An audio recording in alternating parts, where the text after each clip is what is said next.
ধানের ক্ষতিগ্রস্ত 2 লক্ষ টাকা। এই জমিটা আমি সবসময় আসতাম যেতাম, এই গ্রামের লোকও জানে, দেখিছে সবাই।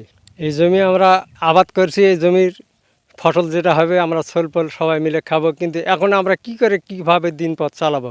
আমার তো আর কিছু না, অসহায় আমরা তো এখন অসহায়।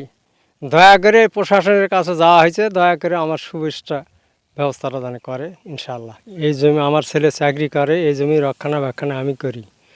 আমি গত বুধবারের সন্ধ্যায় এই জমি দেখার জন্য আসছিলাম, বিকালে আসে ঘুরে ঘুরে যাওয়ার পর ওরা ওই যে মান্নান, দুলাল, এজাজুল আর কয়েকজন আর ভগ্নিপতি সহ 10-12 জন লোক নিয়ে আসে এই যে কীটনাশক ছিটায়, বিষ না মারা।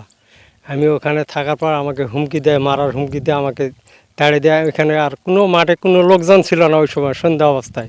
আমি প্রাণের ভয়ে পালে চলে গেছি।